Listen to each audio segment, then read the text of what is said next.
Dans le viseur pour les bons, les brutes et les truands dans les sports au Togo. Dans le viseur ou le billet de la radio sportive qui couvre de laurier les bons acteurs et de satire les mauvais. Dans le viseur avec Franck Nouyama.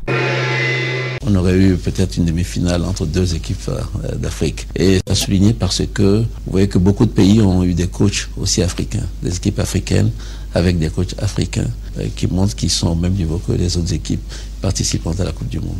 Vous avez parlé du Maroc. Comment expliquez-vous la performance du Maroc qui a brisé le plafond de verre en atteignant une demi-finale de la Coupe du Monde? C'est la première fois pour une équipe africaine. Je pense que c'était attendu qu'une équipe africaine puisse arriver à ce niveau. On a vu le Ghana qui avait fait les quarts de finale, le Cameroun aussi. Donc inévitablement, on savait que les équipes africaines, en tout cas, avaient le niveau d'être en demi-finale ou même en finale. Et pourquoi pas remporter la Coupe du Monde? Personnellement, je pense que cela arrivera si on applique les mêmes méthodes, c'est-à-dire une bonne organisation, une bonne discipline avec des coachs africains.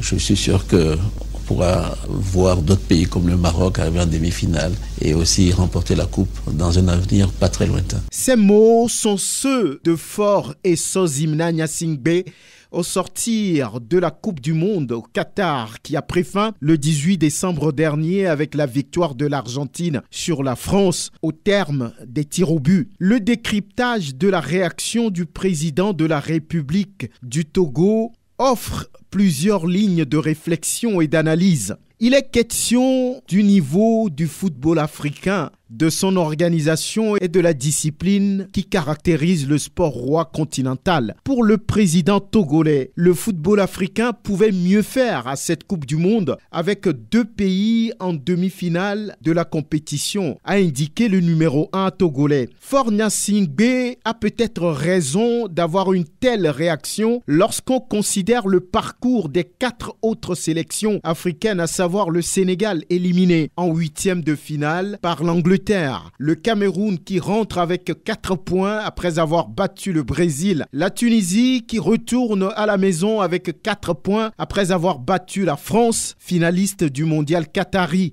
Puis le Ghana, aussi éliminé avec un total de 4 points au premier tour. Avec un regard optimiste, on peut dire que oui, l'Afrique pouvait bien placer 2 voire 3 sélections en demi-finale. Ça n'a pas été le cas, ce qui signifie qu'il a manqué aux pays africains certains paramètres comme l'organisation et la discipline. Comme Faure Gnassingbé l'a souligné dans sa réaction à la fin de la compétition, ce qui intéresse le viseur ici, ce sont les groupes de mots, la bonne organisation et la bonne discipline. Parce que le Togo, son pays, a du mal à bien s'organiser et à se discipliner dans son football. La première et la dernière fois, souvenez-vous que le Togo a participé à la Coupe du Monde de football, c'était il y a 16 ans en Allemagne, au moment où le Ghana, la Côte d'Ivoire ou encore le Sénégal ont déjà goûté 3 ou 4 fois cette belle fête. Quand le président de la République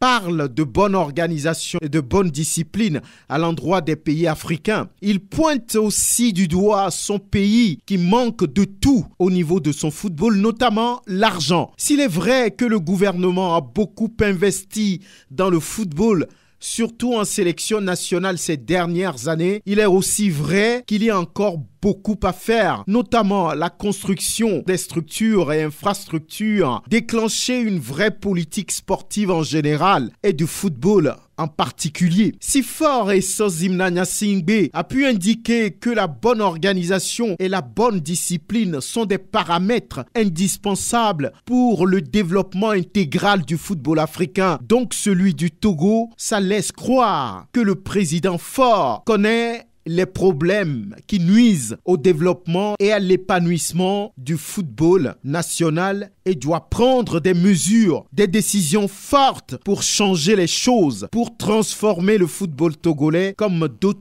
pays ont commencé par le faire. C'est presque un slogan pour vous, Monsieur le Président. Aucun sacrifice n'est trop grand quand il s'agit de la jeunesse. Alors déclenchez les sacrifices pour chasser le maléfice dans le football togolais. Le peuple togolais attend de voir que ce ne sont pas que de belles paroles et que bientôt vous allez, Monsieur le Président de la République, annoncer des investissements majeurs dans le football national pour que dans dans un avenir pas trop lointain, le Togo puisse remporter la Coupe du Monde, comme vous le dites si bien. À très bientôt, Monsieur le Président de la République, pour des annonces majeures relatives au développement du sport au Togo en général et en particulier du football.